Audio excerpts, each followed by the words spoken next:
poursuit, toujours dans un monde de start-up sur WeDoBiz, où nous revenons sur l'aventure FunTruck. Une expérience pour laquelle 150 start-up ont candidaté. À la fin, il restait 20 finalistes à pitcher, réellement face aux investisseurs du FunTruck. Aujourd'hui, il reste 5 grands finalistes que nous vous proposons de découvrir à l'antenne. Avec nous, l'un d'entre eux, Félix Canto, bonjour. Bonjour Thomas. Félix Canto, vous êtes cofondateur de l'Orangerie de Paris. Vous avez dû pitcher dans des conditions particulièrement extrêmes. Il a plu, il y a eu du vent, il faisait même froid. Je vous propose un pitch plus confort en 30 secondes. Ok, merci pour les conditions, puisque oui, en effet, au FunTruck, il y avait pas mal de bruit de klaxon et bruit de Paris. Donc pour le pitch, l'Orangerie de Paris, c'est une start-up que j'ai cofondée avec Jean-Baptiste Bissement. Le concept, c'est un distributeur automatique de jus d'orange pressé.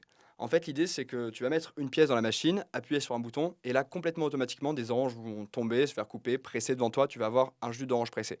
On faisait ça jusqu'à hier, et depuis aujourd'hui, on fait en fait des nouvelles machines, on va développer des nouvelles plus petites machines qu'on va pouvoir mettre dans des plus petites structures. Ça va nous permettre d'accéder à des nouveaux marchés. Alors ce pitch, il a fallu le faire. Vous aviez 3 minutes pour convaincre les investisseurs. Vous leur avez demandé combien et pour faire quoi? Alors, à tous les investisseurs qu'on a rencontrés, on leur a demandé 500 000 euros. 500 000 euros, évidemment, c'est pas une somme fixe, c'est environ 500 000 euros. Pourquoi faire? En fait, tout simplement pour nous consolider. Nous, comme tu le sais, ça fait 1 an et demi qu'on a lancé l'activité. Ça a été fait au début à la mano sur pas mal de choses. Et aujourd'hui, on a besoin de se structurer. Sur la partie logistique, on a besoin d'avoir une vraie zone de stockage, des vrais bureaux. On a aussi besoin sur la partie RH d'embaucher des commerciaux, un directeur logistique. Donc c'est pour tout ça, c'est pour consolider l'activité sur le point de vue structure. Et à côté de ça, c'est aussi pour pouvoir se développer en France. Les investisseurs ont plein de questions, c'est normal face à des projets comme ça. Quelle Ouais. a été la plus déstabilisante à vos yeux? Alors, la plus déstabilisante, je pense pas qu'il y en ait eu, tout simplement parce qu'en fait, toutes les questions qu'il y a eu, elles ont été, c'est des questions auxquelles j'ai rêvé, j'y ai déjà pensé avec mon associé, on a déjà retourné tout ça.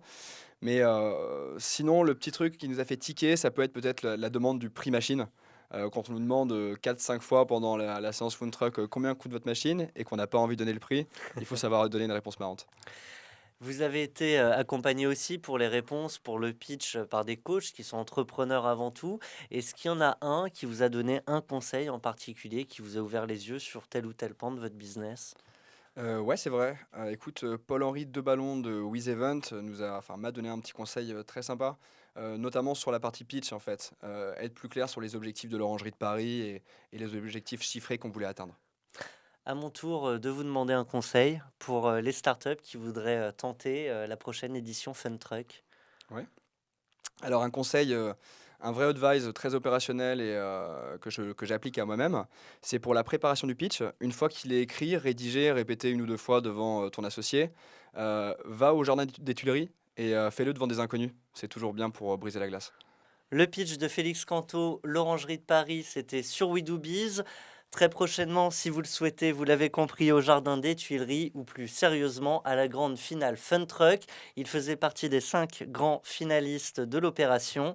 Rendez-vous très prochainement pour une nouvelle aventure de start-up. Merci à tous.